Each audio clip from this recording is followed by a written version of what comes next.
Welcome to our channel Movie Busters. Today we are going to watch an interesting horror movie, which is the sequel of The Conjuring.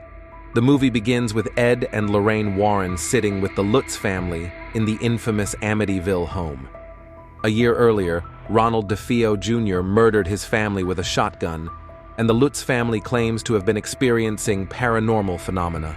The Warrens conduct a seance, in which Lorraine has a vision where she sees herself in Ronald's position on the night of the murders. She watches herself committing the acts, first with Ronald's parents, and then his 3 siblings. Lorraine then encounters a demonic creature taking the form of a nun, followed by a man dying. Lorraine screams, and Ed pulls her out of the vision and comforts her. 3 years later in Enfield, England. Janet Hodgson is sitting outside the school with her friend Camilla, as Camilla smokes a cigarette. She passes it to Janet right before a teacher walks outside and scolds the girls for smoking. Janet lives with her older sister Margaret, younger brothers Johnny and Billy, and their mother Peggy. At night, Janet and Margaret are sleeping in their room when Janet begins to feel a disturbing presence. It sounds as though she's speaking to herself, but then she begins responding with a growling, raspy voice that claims, "This is my house." Margaret thinks Janet is fooling around until she stands by Margaret's bed and the voice of an older man behind Margaret repeating the statement. Margaret turns the light on and finds nobody behind her. She decides to sleep with the light on. Back in the States, the Warrens are on a talk show to discuss the Amityville case. The other guest on the show dismisses the case as a hoax before criticizing Lorraine's supposed clairvoyance. This enrages Ed, leading to him arguing with the other man. Lorraine calms him down backstage.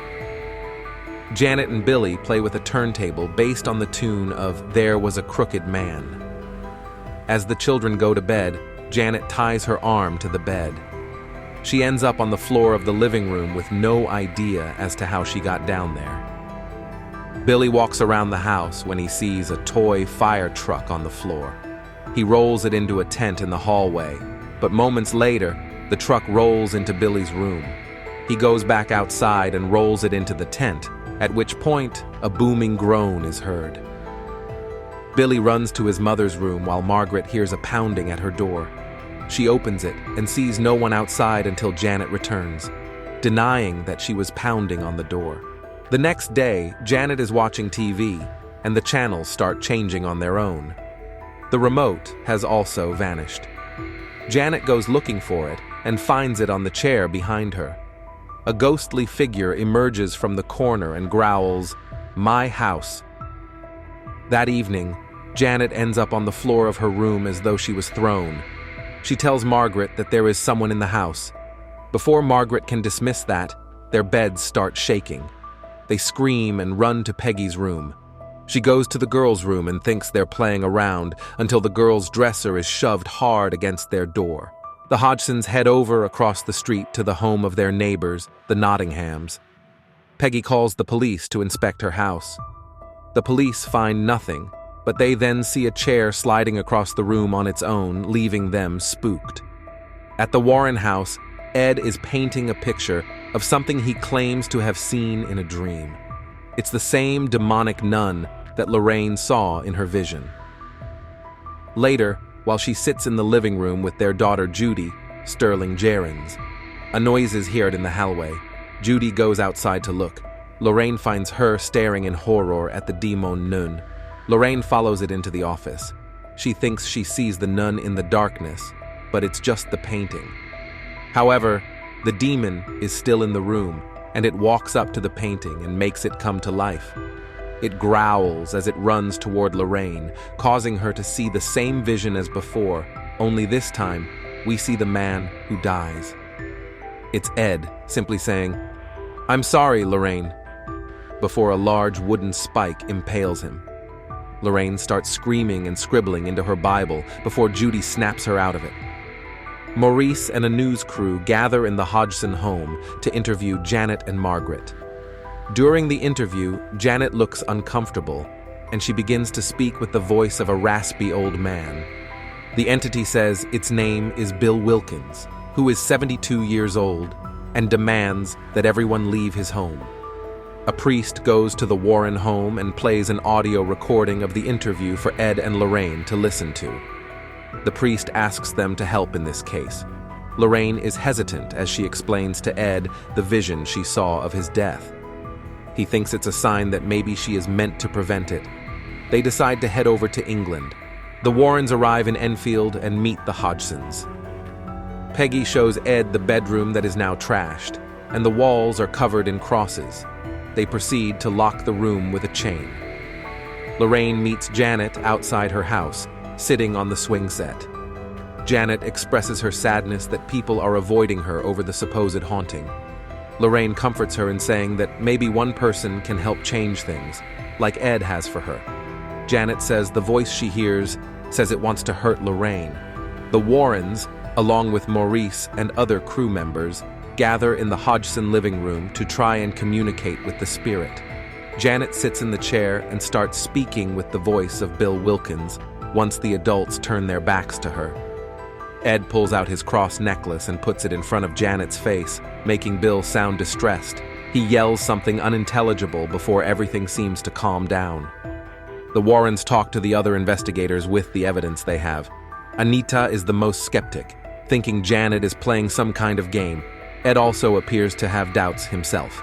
The Warrens stay with the Hodgsons for the night.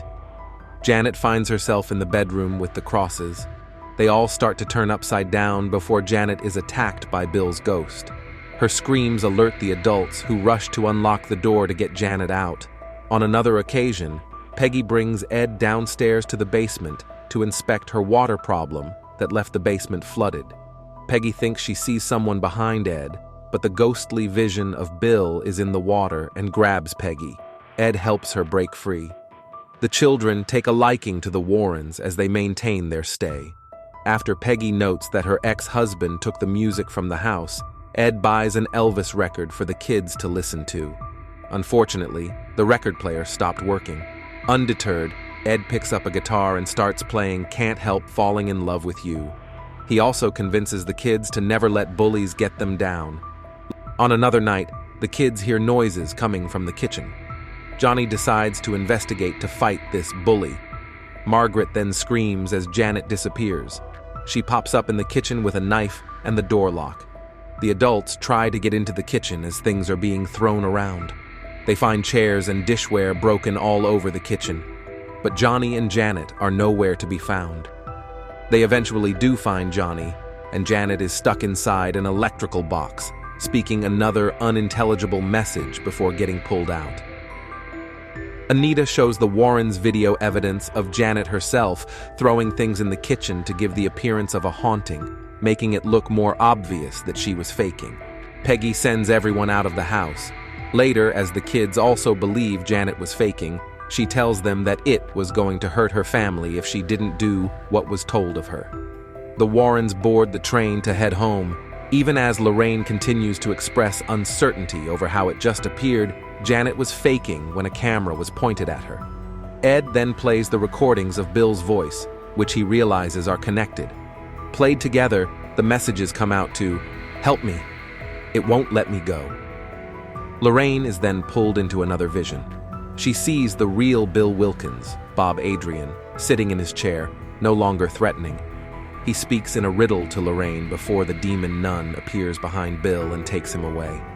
This leads Lorraine to realize that Bill is just a pawn, and this demon is the true threat. They rush back to the Hodgson home while trying to decipher the riddle. Ed figures that Bill meant to say they need to find the demon's name in order to have power over it. The Warrens return to find the family locked outside the house in the pouring rain. Ed tries to break in through the back. Lightning strikes the tree in front of the house, leaving a sharpened stem that Lorraine recognizes as the thing that kills Ed in her vision. She tries to figure out the demon's name before realizing she already does know it. She looks into her Bible and sees from her scribbling that the demon's name is Valak. She rushes into the house to go after Ed. Ed is partially blinded when a pipe bursts and sprays steam in his face. He stumbles and is attacked by the crooked man before coming across the room where Janet is. She stands by the window as it shatters, leaving her an opening to jump onto the stem. Ed rushes to grab her, just catching her as he holds onto the curtains that are ripping. Lorraine reaches the room and tries to save Ed, but Valak emerges and holds Lorraine back. Lorraine utters the demon's name and condemns it back to hell. Lorraine runs to save Ed and Janet in the nick of time. Janet is just fine. In the morning, everything has calmed down. Peggy and Janet thank the Warrens for helping them. A brief text is followed that states that the Enfield haunting became one of the most notorious cases in history. Peggy Hodgson continued living in the house for 40 years until she died in the same chair as Bill Wilkins. The Warrens return home. Ed takes the Crooked Man turntable and puts it in his museum, right across from Annabelle, no less. He then hears music playing from upstairs. Lorraine put on Can't Help Falling in Love with You. The two of them then share a dance. Thank you for watching this video. Please do subscribe and like the video for many interesting movie explanations. Let us know in the comment section what movie should we do next. Thank you.